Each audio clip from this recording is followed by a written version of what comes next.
My name's Dr. James Weiner, W-I-N-E-R. I'm director of the Weiner Wellness Center, located at 2419 Baldwick Road, Pittsburgh, Pennsylvania, 15205. Our phone number 412-922-WELL or 412-922-9355. We have a website at drweiner.com. You can sign up for our email newsletter. A lot of great information there. Also Facebook at facebook.com, Weiner Wellness Center, W-I-N-E-R Wellness Center, and you can like us on Facebook, and if you ask to be a friend, then you'll get our postings sent to your Facebook page. We're also on Twitter at twitter.com. Our address there is Dr. James Weiner. You can follow us for free on Twitter. And of course, if you sign up for the email newsletter on drweiner.com, we'll send you out free information to your email address. How many people have a so-called autoimmune disease? Anyone here? Do you know what an autoimmune disease is? There is no such thing. Yeah, there is no such thing, right. Yeah, this gentleman said when the body attacks itself, there is no such thing. Okay, one of the distinguishing characteristics or principles between what I talk about and the medical paradigm or conceptual framework is that I say the body's always doing the right thing, and they say that they don't understand why the body's doing things, and so what they do is they treat symptoms with drugs and surgery. For example, if you get a fever, the medical doctors want to lower the fever. I say raise the fever, because the fever is the body's attempt to kill off bacteria, viruses, and cancer by raising the body temperature. So what you do if you don't feel well, I would say pile on a bunch of blankets and assist the body in killing off whatever it's trying to kill off. If you have fluid in the knee, the doctors want to drain that knee. I say leave the fluid there because it's cushioning an injury and also providing nutrients to rebuild whatever's damaged. So we do not want to treat the symptom. We don't want to kill the messenger. If you're driving an automobile down the road and the red light comes on the dashboard signaling that the engine's overheating, if you gave that car to a medical doctor, what would he or she do? They treat the red light. They would maybe rub some salve on it, maybe rub some ibuprofen on it, or maybe a prednisone or a cortisone cream. Maybe they take a black magic marker, cover it over, and maybe they punch it out. That'd be like surgery. Of course, that's absurd. What you do is that's your car's warning signal that there's something wrong, and you go to a mechanic, and he or she's going to figure out why the red light's coming on. And it could be a leaky water pump or a broken fan belt or a hole in the radiator, and they're going to fix those parts, and the engine stops overheating. The red light goes out without them ever touching the red light.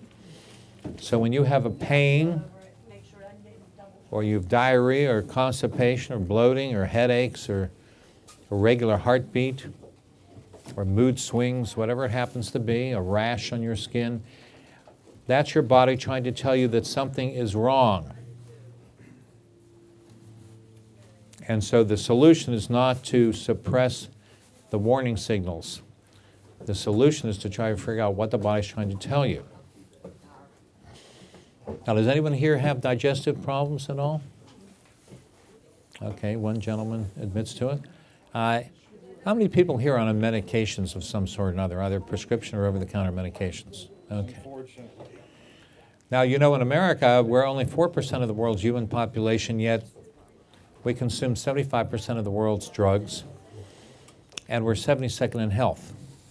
We spend twice as much per person on health care as any other nation in the world, and yet we're the sickest nation among industrialized countries and as well as among some so-called underdeveloped countries. This is a very sick country, and it's getting worse. The insurance basically promotes illness. They promote the conventional medical model of treating symptoms with drugs. And we have a deplorable lifestyle. Most people are not eating enough fruits and vegetables. The average person's eating the equivalent of a fast food meal every day. You have a government which is very lax, very little regulation. And that's because of the way we allow our elections to be run, where the candidates are allowed to spend vast sums of money to get elected by buying radio and television advertising and doing endless mailings. Elections are not like this in other modern countries. In most modern countries, they're not allowed to advertise. And so the difference is that you have the best government money can buy. In order to become a senator or a congressman, it takes millions and millions of dollars. To become president, it takes hundreds of millions of dollars. And this money largely comes from corporations and special interests that do not have the welfare of the citizens in mind. We have genetically modified food. We have plants that manufacture their own pesticides that kill insects by ruining their digestive tract. And what happens when you eat those genetically modified foods? They injure your digestive tract. There's a wonderful video on youtube.com, youtube.com, called Genetic Roulette. Anyone that has access to a computer should watch that video, Genetic Roulette. We have the promiscuous overuse of antibiotics among human beings. Every time you have anything wrong with you, they throw antibiotics at you. Very often they throw prednisone or cortisone, or both. If you have an infection, they actually don't only give you antibiotics, which do not work against viruses. So if you have a flu or a cold, it's not going to help you. But they also very often will recommend prednisone or cortisone, which actually suppresses your own immune system and prolongs the agony. You have children that have food allergies, especially to dairy products, and so they get what is mislabeled as an ear infection, and then they give kids antibiotics, and studies have shown that children that are treated with antibiotics do not heal any faster than children without the antibiotics if they have an ear problem. These are self-resolving conditions, usually caused by food sensitivities causing excessive mucus in the ear. People are on these antibiotics and prednisone and cortisone, and that kills off the good bacteria in your intestinal tract. Yes, you have good bacteria. The average adult should have about 5 pounds of good bacteria called probiotics. Now in Europe, they understand this, and when they do prescribe antibiotics, they also prescribe probiotics or prebiotics like SBC or probiotics. In America, most of the doctors don't understand this, and that's why people get what's mislabeled as C. diff, or Clostridium difficile. What they do is they'll culture you and they'll say, well, you have this bacteria in your intestines now called C. diff. Well, guess what? You always had C. diff. It's what's called a commensal. It's just like your next door neighbor. You may not talk to your next door neighbor. You know, Robert Frost, the poet, said good fences make good neighbors, so some people choose not to get too familiar with their neighbors, but you get along with them for the most part. You know, they don't intrude on your space, you don't intrude on their space. That's a commensal. So you always have C. diff in your intestines. What happens is when you take antibiotics, it kills off all the good bacteria, some of the bad bacteria, and then you have this organism called C. diff that never caused a problem before in your intestines, and it's the last bacteria standing. So it's called difficile, from the French meaning difficult, because it's not going to be killed off by bacteria, but it doesn't, I mean by antibiotics, but it doesn't need to be killed off by antibiotics because it's there anyhow. But they presume that's what causes the diarrhea, the gas bloating, and in thousands of cases, death every year in the United States.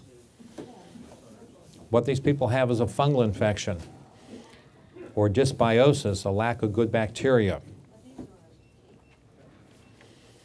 Now, a lot of people get this, and they're not even taking antibiotics or prednisone or cortisone directly.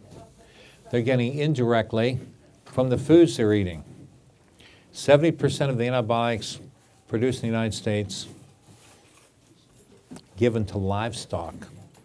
So even though there's a promiscuous overuse of antibiotics, when people have colds and flus, that would never help them, the majority of the antibiotics is actually given to livestock to fatten them up or prevent all the diseases that they're subject to because of their poor living conditions. And then when you eat their meat or you drink their milk, you end up getting all these antibiotics. How about tap water? Dr. Honigman gave a great talk yesterday talking about the medications in your tap water. Now, I happen to live in the eastern part of the city. We get the water from the Aspenwall treatment plant, which was built in the 1880s. Most medications that are used today were developed, invented in the last 20 years. They did not have these medications 100, 120 years ago when they built that plant. They have no way to take out these chemicals. And so there are thousands of undesirable, unintentional chemicals in your water, including all kinds of medications, male and female hormones and cholesterol medication and antibiotics and prednisone and cortisone. Just another source of things that can damage your digestive tract. Anyone here on antacids? Nexium, trying to get Nexium, off. okay, well you need to come here and get the hiatal hernia maneuver, because if you have a digestive problem, very often the medical doctors think you need to stop your digestion with antacids like Nexium, Prilosec, Protonix, Acifex, maybe over-the-counter things like Tums. You're actually going to stop your digestion, and that can cause irritable bowel syndrome, colitis, Crohn's disease, gastroparesis, something I'm hearing more and more about now, people having. They get this label gastroparesis, which means the stomach won't empty out because the food's not getting digested. How about bone loss from these drugs? We have articles on that spindle where we have that turnstile metal shelf over there near the free food. And we have articles there about the hazards of antacids. We also have a whole packet on hiatal hernia or acid reflux, because the vast majority of people that have acid reflux have the acid going up into their esophagus because their stomach's in the wrong place. The stomach acid's in the wrong place because the stomach's in the wrong place, and that is a mechanical problem. Should not be treated chemically. It can be corrected in many cases with the hiatal hernia maneuver we do, where we pull the stomach back in place. That closes the flap that separates the stomach from the food tube, the esophagus, and that's the end of the reflux of food and the antacids. Millions of people are having all kinds of problems from taking these antacids. So there's all kinds of problems going on. You've got the genetically modified food, you've got the antacids, you've got the prednisone, you've got the cortisone. Many other medications also inhibit or interfere with digestion. Keep in mind, what medications do in most cases is not assist your body in functioning, it interferes with your body's functioning. It's like if the smoke detector goes off in your house and you puncture your eardrum so you don't hear it ringing. I mean, this is basically what's going on. So there are pathways that are common to a lot of different chemical processes in the body. And just imagine if you were coming here from downtown Pittsburgh and you took I-376. And let's say there was a problem at the Parkway Center exit. But instead of just closing off that exit, they shut off the entire freeway from the exit of the Fort Pitt Tunnel. So you wouldn't be able to get to Robinson, Green Tree, Carnegie, the airport. That's kind of the concept. When you take these drugs, they interfere with all kinds of common pathways, and then that's called side effects. Suddenly you have problems with other organ systems, totally unrelated to the symptom at hand. And so you get all these so-called new symptoms or side effects because they're interfering with the body's natural functioning. I had a nurse in here who works at a dialysis center that's an artificial kidney machine for people whose kidneys are failing or have failed and they can't purify their blood. I asked her what percentage of people are on kidney dialysis as a result of their kidneys being damaged or ruined by medications. 90%, she said. People on metformin for sugar diabetes. Many of these medications are ruining the functioning of your vital organs. If you watch commercial television, you can't get through 10 minutes of commercial television without seeing a drug ad. Try to pay attention to the side effects. Toe fungus, they recommend Lamisil. Side effect can be death, liver failure. I think I'd rather have the toe fungus. Now, they don't tell you that you could use about 5 cents worth of bleach to get rid of that toe fungus. You know, when I was a kid, I went to day camp, and they would take us to one or another of the public parks here in the Pittsburgh region, and in order to go to the swimming pool, once you change into your bathing suit in the locker room, you had to walk through this wading pool that had a strong amount of bleach in it because that would kill off toe fungus. But there's a maxim that you should remember. In modern medicine, they never use a less profitable procedure or product when there's a more profitable procedure or product available. Now, a few years ago, they had the avian flu scare. They said everyone's going to get the avian flu. Well, I remember the movie Birdman of Alcatraz, starring Burt Reynolds, about a true story of a prison inmate in Alcatraz in San Francisco Bay who started raising birds. In fact, he became one of the leading bird experts in the world. And he was curing avian flu with hydrogen peroxide that you get in the drugstore for $1. Ebola now is the big scare. In fact, when I was watching the election returns, they had a trailer at the bottom saying that 60% of the people in the United States felt that the government was not doing enough about Ebola. At that time, there were a total of 2 cases of Ebola in the United States out of 320 million people. So people can be very easily swayed by fear tactics on television. Ebola is totally curable with hydrogen peroxide. They don't want you to know that because you cannot patent hydrogen peroxide. They want to try to come up with some vaccine or some drug that they can make a fortune on. In the United States, there is no price control on medications, another reflection of who's running the government. Let me give you a few examples. We had a staff member here whose relative was visiting from the Middle East, and he didn't feel well, so he went to one of these Med Express places, and the doctor prescribed an antibiotic. When he went to the drugstore here, it was $380 for 10 pills. He faxed the prescription to Syria. He ended up getting the identical medication for $17 instead of $380. He couldn't believe it was the same medication, so he went back to the medical doctor, and the medical doctor looked at the package. He said, this is exactly it. It's an antibiotic manufactured in France. This is what it would look like if you bought it here at a local drugstore. $17 in Syria, $380 here in the United States. I have a friend who's on Lipitor. He happens to be a medical doctor. I can't talk him out of it. I do have him on coenzyme Q10 to try to offset some of the damaging side effects of the Lipitor cholesterol medication. The pill was $3 a pill here. He gets a year's supply from India for $20.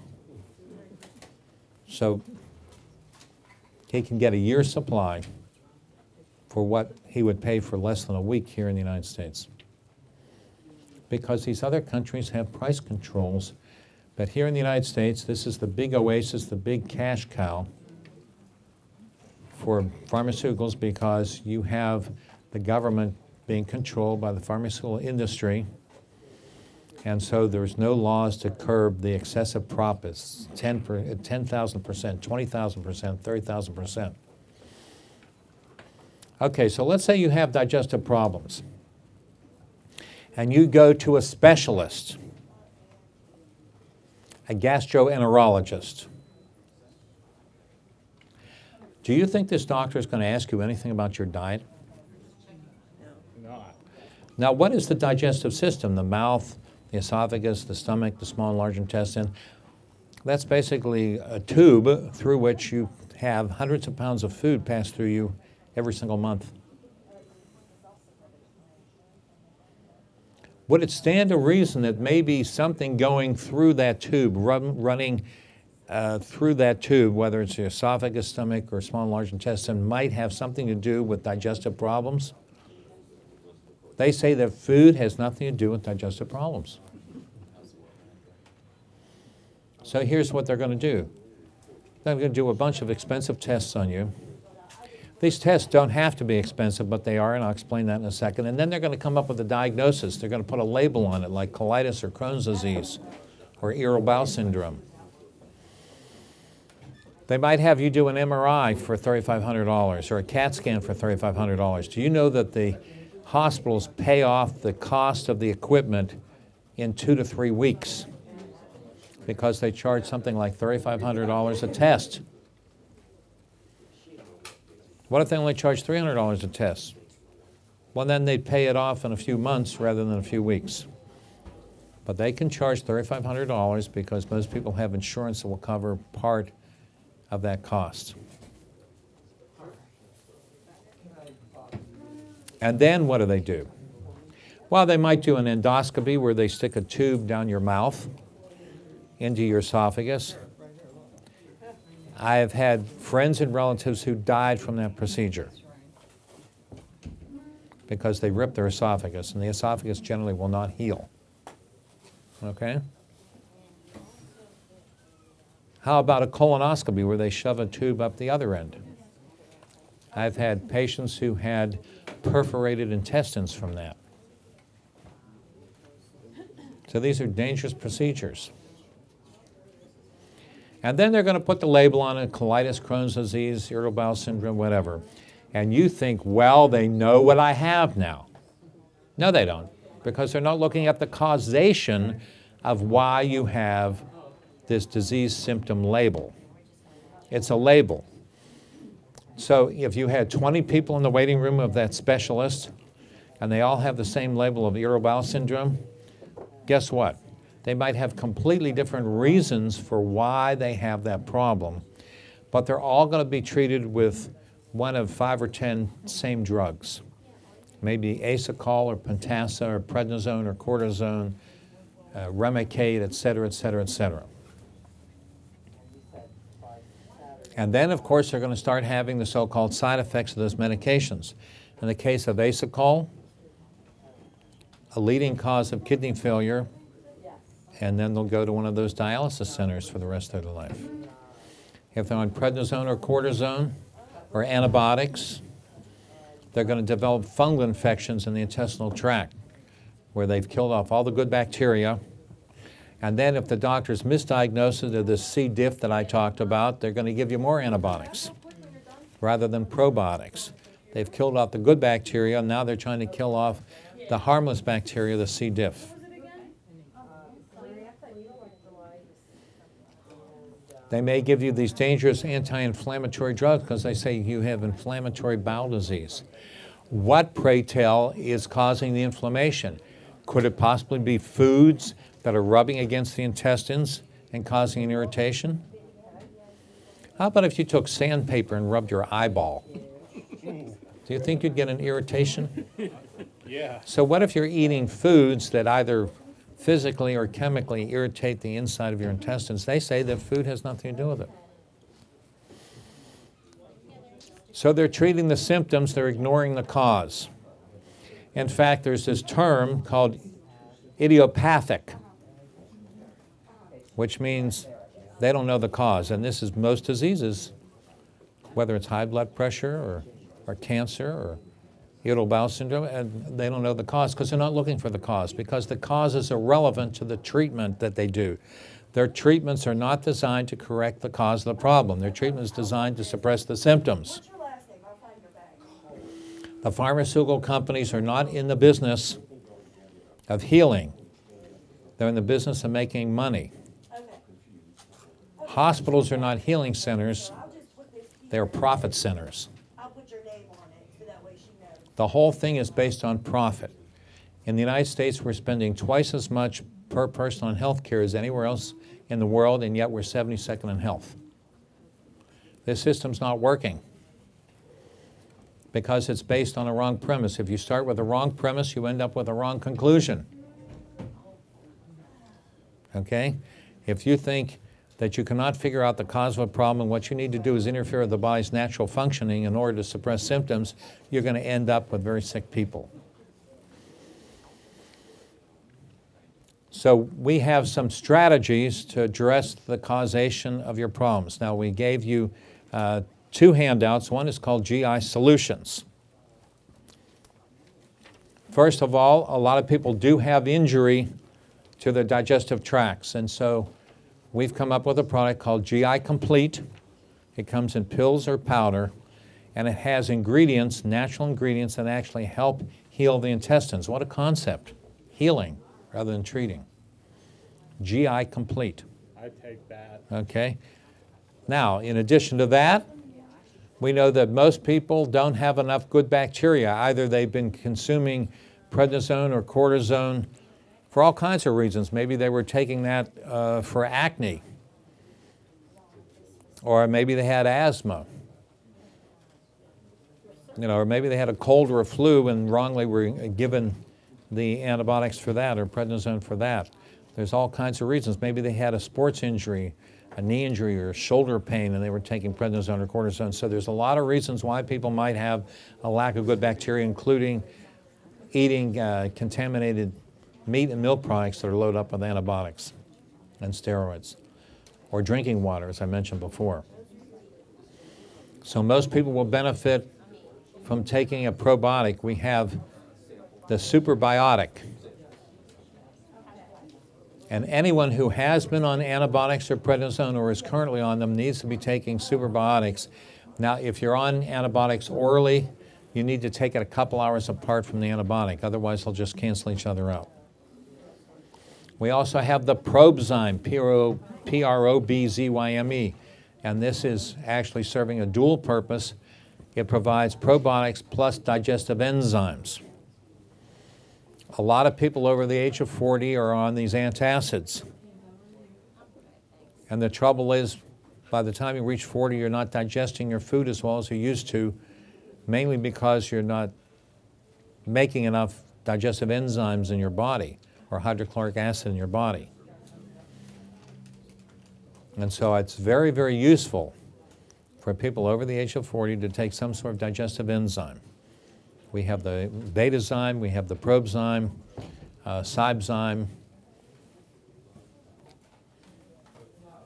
So these are a few of the GI solutions there.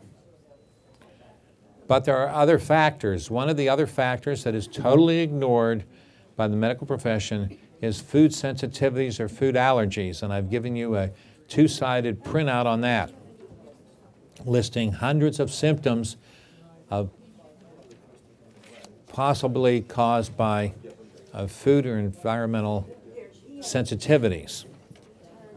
Children with attention deficit or hyperactivity, very often food allergies play a major part. People with arthritis, especially rheumatoid arthritis or scleroderma or systemic lupus, usually caused by food allergies. People with asthma, very often caused by food sensitivities. Skin rashes, and of course, digestive problems. As I said before, if you go to the specialist, they will probably never mention about food sensitivities because they weren't taught this in school. And you're going to say, why don't they learn about causation? Why don't they understand the role of food? Why aren't they taught this in school? Most medical schools are not teaching any nutrition whatsoever. funded by the Jamie, the CEO of Nutritional Frontiers, went to a medical school that started up about 4 or 5 years ago in eastern Pennsylvania, and he asked them point blank, how many nutrition courses do you have? None. So if food is so unimportant to human health, I would say we all stop eating. We'd save a lot of money. I'd save a lot of money. I wouldn't have to spend $7,000 during the Wellness Week to provide you with free vegan, vegetarian, healthy food so you get an idea of what healthy food's like. And also, if you stick around for a while for the classes and you get hungry, you don't have to run out and try to forage for food. We have the food right here so you can stick around and eat and stay around. I would save a lot of money. You know, I go to Whole Foods, I call that place Whole Paycheck. You know, it's expensive to get healthy food. We would all save a lot of time and money. You wouldn't have to buy cookwares, you wouldn't have to remodel your kitchen, you wouldn't have to have a kitchen. Right? So I guess food, according to the medical doctors, has nothing to do with your health because they learn nothing about it in school. And they'll tell you silly things like eat whatever you want. You have arthritis, you have bone loss, you go to the doctor, so they ask you if you're drinking soda pop with a phosphoric and carbonic acid that leaches out all your minerals and causes arthritis and bone loss. No, they're not talking anything about that. I have pictures on the wall here from my dentist, Dr. Warren. 17-year-old kid, teeth rotting from drinking soda pop, 17 years old. But they think that food has nothing to do with your health, and this gentleman is correct. He happened to mention a minute or two ago. It's all about the funding of medical schools. Where does the funding come? 90% comes from drug companies. The drug companies don't want you well because if you're well, you have no rationale for taking medication. They want you to have symptoms. So they do not want the doctors learning about health, what actually promotes health. They want to talk about treatment of disease. And so medical doctors go through school and they learn the names of all these different disease labels and what drugs to use to suppress the symptoms of these various diseases. So when you go to a medical doctor, that's what he or she is. They're pushing medicine, that's all they know. So if you have gastrointestinal problems, digestive problems, they're not going to look whether you have food sensitivities or whether you have a fungal problem. They're not going to ask you about your diet. And therefore, you're not going to get well. They'll tell you things like you need to be on this medication the rest of your life. Why is that? Because the medication doesn't work. You know what I mean? Just think about it. Let's say you had a heating or air conditioning problem in your home, and you call up a heating air conditioning person, they come over and they say, well, I need to come here every day or I need to come here every week because this is not fixable. We'll just keep coming all the time. I mean, that'd be absurd, right? And yet people keep going to medical doctors and keep taking the medications and thinking they have to be on these medications the rest of their life. Now, we're not telling you to get off medications cold turkey. That can be dangerous. What we're saying is we talk about healing. We try to get to the underlying cause of your problems. Let's talk about worms and parasites. Now, when I went to school, we had an entire semester course on worms and parasites. It was 4 hours a week for a whole semester. What we learned then was about hundreds of different infectious organisms. And we were told this is mainly a problem of third world, underdeveloped, and tropical countries. However, in the New York Times, on the front cover, several years ago, there was an entire front page story above the centerfold about how parasites are now a major health problem in the United States. Why? Because our food is coming from those third world countries, it's coming from those tropical countries. And the worm eggs are inside that food. And when you eat it, you end up getting these worms and parasites hatching inside your digestive tract. And sometimes they can go to other organs like the liver and the lungs. So this is another thing that is totally undiagnosed by most medical doctors, including the so-called specialist gastroenterologists. So we've developed a product. It's called ParaCleanse, P-A-R-A-C-L-E-A-N-S-E. And this is very effective for people that have infestations of worms or organisms. And we recommend 3 twice a day with water between meals. Now you're going to say, how do I know if I have food allergies? How do I know if I have a dysbiosis or fungal infections in the intestinal tract? How do I know if I have parasites? Well, that's where we come in, because when you come in, we evaluate you various ways, and we can try to determine whether or not one of these others is a factor in your digestive problems. With the acid reflux, as I mentioned, we have the hiatal hernia maneuver. And we have various other ways, either equipment or what we call muscle testing, various ways of trying to determine, to make a differential diagnosis, not to put a label on your symptoms, a generalized blanket label. We try to figure out what's causing your problems, and different people are going to have the same symptoms for completely different reasons. So not everyone that has the label of colitis or Crohn's disease or irritable bowel syndrome has the same causation. Just like headaches. We can think about headaches. You could have a headache because you have a brain tumor. You can have a headache because you have a misaligned vertebrae. You can have a headache because you have food allergies or low blood sugar, or maybe too much caffeine or alcohol, or tight muscles, or maybe you need eyeglasses. There's a lot of different reasons why people can get a headache. There's a lot of different reasons why people can get irritable bowel syndrome or Crohn's disease or colitis or digestive upset or, slow transit time, gastroparesis or diarrhea or gas or bloating or constipation. So we have to figure out, and I've given you some of the reasons today: food sensitivities, parasite infestations, fungal infections, lack of digestive enzymes, some of the reasons why you might have problems. I also mentioned about genetically modified food, that you might be eating what you think is healthy food, but the genetically modified organisms are causing problems. We didn't even get into food combinations, which is another whole concept, that not all foods digest the same way, and they may not be compatible if you eat them at the same time. A lot of different factors involved. Medications that you're taking that could interfere with digestion, a history of antibiotics or prednisone or cortisone, or if you're on antacids, which will stop your digestion. So there's a lot of different factors involved. So I hope you've enjoyed the presentation. What we're going to do now is take questions, and I'll try to answer your questions. You don't have to limit yourself to digestive problems. So who would like to ask me some questions?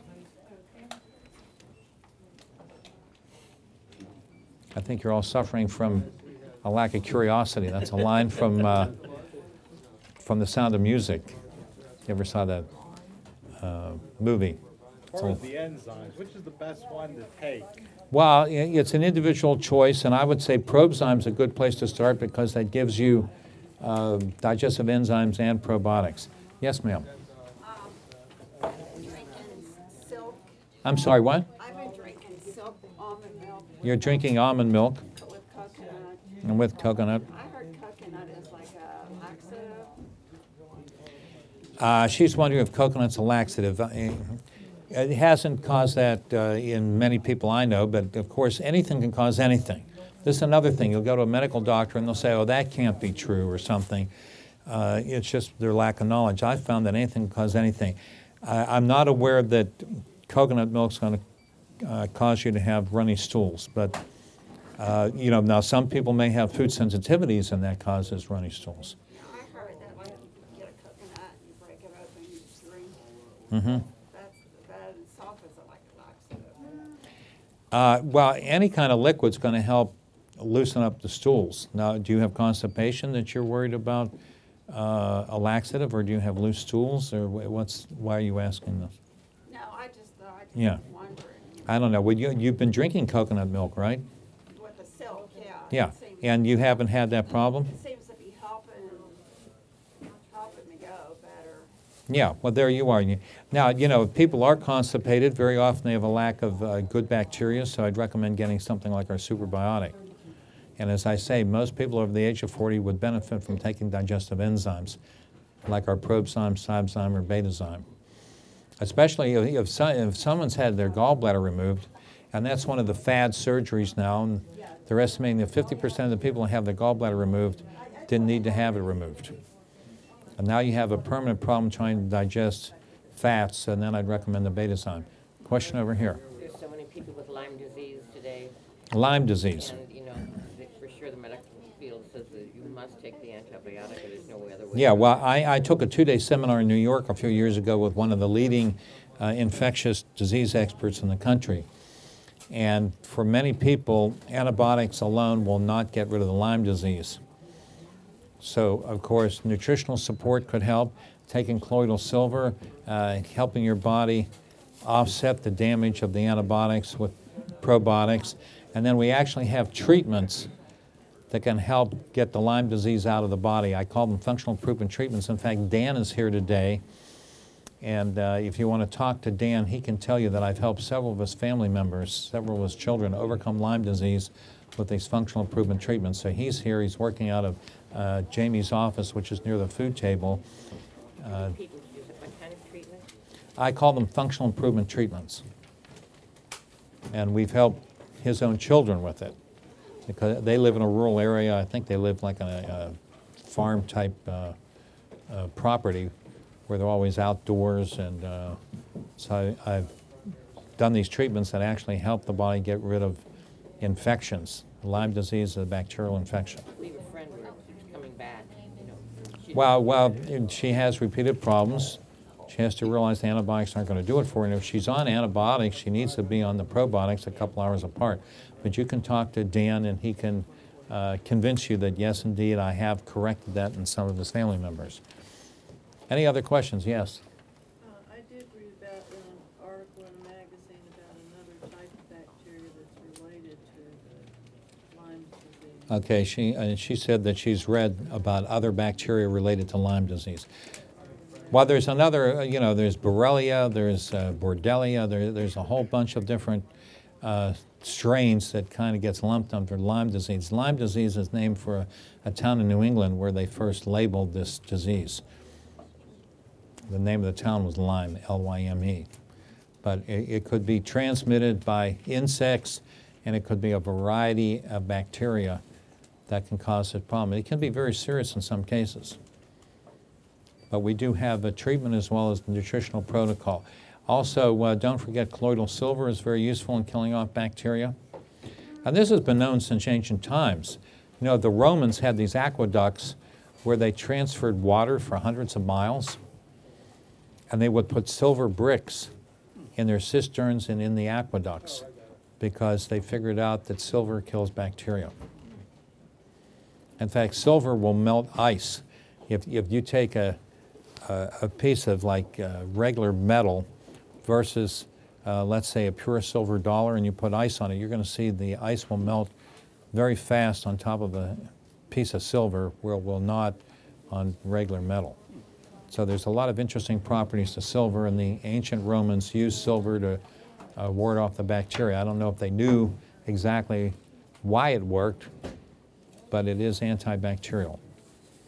And so it'll work on Ebola, it'll work on all kinds of different bacteria. Yes? on that same idea, the colloidal silver, some people say only take it for a small period of time. This is not- Well, colloidal silver you don't want to take for years because you'll get a buildup of silver, but you can take it for a period of months. And we have the Argentine silver here, a very useful thing to have. Okay, now what we're going to do now is we're going to have a drawing. Keep in mind, if you want to contact us, our phone number is 412-922-WELL or 412-922-9355. We're on radio over 30 hours a week. Most of the radio is heard on the internet throughout the world. Also our Facebook page at Weiner Wellness Center and our website at drweiner.com. All right, so we have the free food over there. We have the literature racks. We have the health experts answering your questions. Of course, a huge sale on our products. Thanks for coming, and enjoy your day. God bless you.